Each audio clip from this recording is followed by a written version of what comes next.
Sorotan lain, saudara, usai melakoni laga melawan Palestina, timnas Indonesia langsung berangkat ke Jakarta untuk bersiap menghadapi laga berikutnya lawan Argentina. Timnas langsung bertolak dari Surabaya pada Kamis siang untuk menuju Jakarta dan menggelar latihan di Senayan sore ini. Dalam unggahan salah satu ofisial PSSI di akun Instagram @denny_sultan, para pemain timnas tiba di Bandara Soekarno-Hatta pada siang tadi. Di laga lawan Palestina, timnas bermain imbang 0-0.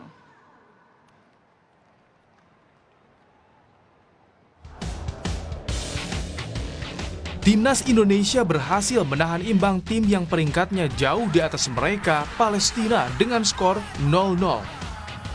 Bermain di hadapan supporter di Gelora Bung Tomo, Surabaya, Mark Klok dan kawan-kawan tampil apik sejak menit pertama. Bermain dengan penuh percaya diri, timnas beberapa kali mengancam gawang Palestina melalui debut pemain naturalisasi Rafael Struijk dan penyerang Dimas Drajat. Namun sayang, pertahanan Palestina masih kokoh bagi Merah Putih. Palestina pun beberapa kali melakukan serangan, tapi berhasil dipatahkan pemain belakang timnas.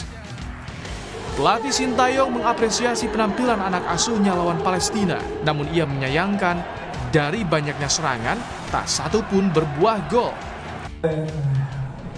경기력에 있어서는 우리 선수들이 상당히 잘해줬고 열심히 했다고 평가할 수 있지만 스코어에 있어서는 좀 아쉽다. 우리 선수들이 한 두세 골은 우리가 오늘 넣어주셔야 되는데 그러지 못했던 부분에 대해서 좀 아쉽지만 이런 것을 개선하면서 우리는 더 앞으로 전진할 것이다 보시면 되겠습니다. Penampilan timnas lawan Palestina jadi modal berharga skuad Garuda untuk menghadapi Argentina di laga berikutnya. Timnas telah bertolak dari Surabaya menuju Jakarta hari ini, sedangkan Argentina baru melakoni laga tur Asia lawan Australia di Beijing hari ini. Tanggal 19 Juni mendatang menjadi laga pembuktian berikutnya kualitas timnas Indonesia menghadapi juara dunia Argentina. Mahendra Tri Ginanjar, Kompas TV, Surabaya, Jawa Timur. Saudara, apakah dengan menahan imbang Palestina jadi modal berharga timnas lawan Argentina? Kita bahas hal ini bersama dengan Koordinator Save Our Soccer, Akmal Marhali. Bung Akmal, selamat petang. Terima kasih sudah bersama kami. Selamat petang, Lilu. Salam sepak bola. Salam sepak bola. Jadi kalau melihat permainan semalam, apa analisa Anda? Gimana melihatnya? Ya, yang pertama kita melihat bahwa ada perbaikan penampilan tim nasional ya. Untuk rasa percaya dirinya ada, walaupun lawan yang dihadapi ini peringkat 93 dunia. Kalau bicara digit misalnya kita tertinggal 56 digit, kita 149 dunia. Tapi kita mampu mengimbangi permainan dari Palestina. Walaupun kalau secara permainan sejatinya Palestina tidak tampil seperti apa yang biasa mereka tampilkan dalam Tidak tampil maksimal, gitu. tidak tampil maksimal karena di pertandingan sebelumnya mereka ini termasuk tim yang tidak terkalahkan dalam setahun terakhir. Menang 1-0 lawan Mongolia, menang 5-0 lawan Yaman, menang 4-0 lawan Filipina, terakhir menang 2-1 lawan Bahrain.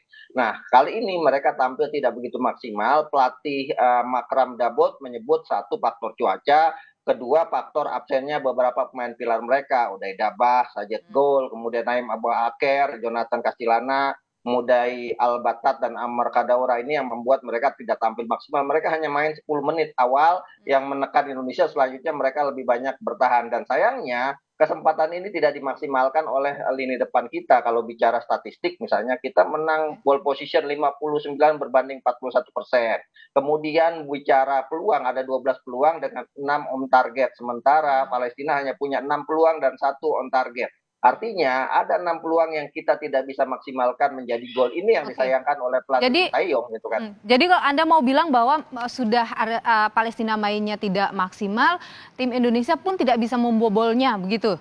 Betul, betul. Dan ini kekurangan yang harus dibenahi Sintayong untuk menghadapi partai besar melawan Argentina ke depan pada 19 Juni 2023. Masalah klasik sepak bola kita saat ini adalah tidak punya pemain yang mampu mencetak gol dan tidak punya striker tajam. Ini imbas dari kompetisi kita di kompetisi domestik, di mana dominasi striker asing lebih menjadi kekuatan utama klub-klub sepak bola kita. Sehingga kemudian ujian buat striker lokal ini amat sangat terbatas. Ada striker lokal yang sedang tajam, yang merupakan top scorer musim lalu untuk striker lokal dengan 10 gol, Ramadan Sananta, dan juga top scorer SEA Games dengan 5 gol tapi tidak dibawa oleh Sintayong. Sintayong Oke. mengandalkan Dimas Derajat dan Oke. juga Dendi Sulistiawan. Ada 2 peluang tapi tidak bisa dimaksimalkan menjadi gol. Ini yang disesalkan oleh Sintayong. Sintayong bilang harusnya Indonesia bisa menang 2-3 gol melawan Palestina semalam. Tapi kalau misalnya kita lihat permainan mental dari pemain tadi malam itu, menurut Anda bisa jadi modal kah untuk kemudian nanti akan melawan Argentina?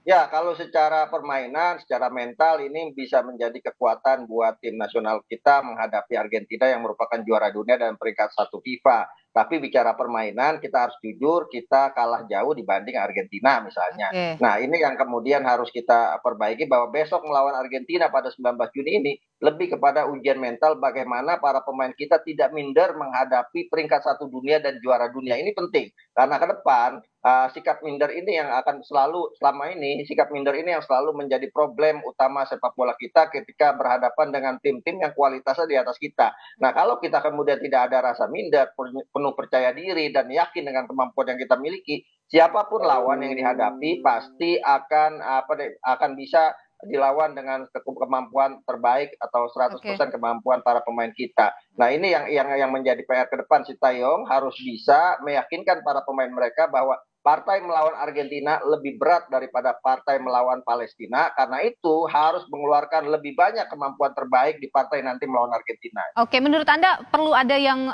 rotasi pemain begitu misalnya untuk menguatkan nanti pemain Indonesia, permainan Ya, Indonesia?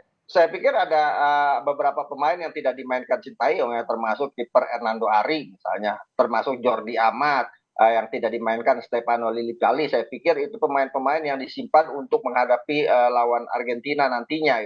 Walaupun misalnya Argentina tidak datang dengan Lionel Messi, tapi kekuatan Argentina ini 2 tingkat bahkan di atas kita. Ada Julian Alvarez misalnya yang baru saja meraih treble winner bersama Manchester City. Kemudian ada Enzo Fernandez, ada Alessandro Garnacho. Ini pemain-pemain muda yang setara, misalnya Garnacho ini kan setara dengan Witan Sulaiman, kemudian juga seusia dengan Aran Pratama, tapi kemampuan dan kualitasnya sudah terasa di klub besar seperti Manchester United. Nah, ini yang membedakan tim nasional Indonesia dengan Argentina, dan karena itu melawan Argentina kunci utamanya adalah kita harus punya mental untuk menjadi pemenang, walaupun misalnya nantinya kalah gitu. Yang kedua, kita tidak boleh kemudian merasa inferior berhadapan dengan Argentina, merasa sudah kalah duluan sebelum masuk lapangan. Bu Akmal, kan ada rumor juga dengan rumor tidak hadirnya Messi begitu, Argentina mungkin akan menurunkan pemain lapis keduanya. Begitu, menurut Anda bagaimana kekuatan lapis kedua Argentina? Ya, lapis pertama Argentina, lapis kedua Argentina tidak ada bedanya gitu kan. Mereka peringkat 1 dunia, mereka juara dunia, yang secara umum bisa jadi pemain lapis keduanya lebih punya motivasi menang lebih besar dibanding pemain utama. Kenapa? Karena mereka ingin menunjukkan ini ada kesempatan buat mereka tampil bersama tim nasional Argentina, dan kesempatan ini pasti dimaksimalkan. Misalnya di posisi sayap kiri, Angel Di Maria tidak dimainkan, tapi ada Alessandro Garnacho. Pastinya dia akan tampil semaksimal mungkin untuk membuktikan bahwa dia siap untuk menggantikan posisi Di Maria. Kemudian di lini depan ada Julian Alvarez. Pastinya Julian Alvarez akan membuktikan dirinya bahwa dia punya kualitas lebih dari Lautaro Martinez, misalnya lebih dari Lionel Messi, yang memang disiapkan untuk menjadi pengganti Messi yang sudah 35 tahun. Messi ini usia bersepak bolanya paling tinggal 2-3 tahun ke depan. Apalagi Messi sudah mengatakan bahwa dia kemungkinan tidak akan lagi tampil di Piala Dunia 2026.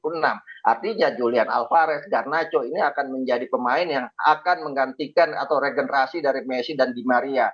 Nah, kesempatan ini akan dimaksimalkan melawan Indonesia. Jadi walaupun Argentina memainkan tim pelapis, justru kemampuan Argentina akan 2 kali lipat dibandingkan dia memainkan tim utamanya, karena ada motivasi besar untuk membuktikan kualitasnya gitu. Baik, jadi mental pemain harus benar-benar dikuatkan nanti ya untuk pertandingan Indonesia versus timnas Argentina. Terima kasih Bung Akmal Marhali sudah berbagi pandangan di Kompas Petang. Sehat selalu. Terima kasih, salam sepak bola. Salam sepak bola.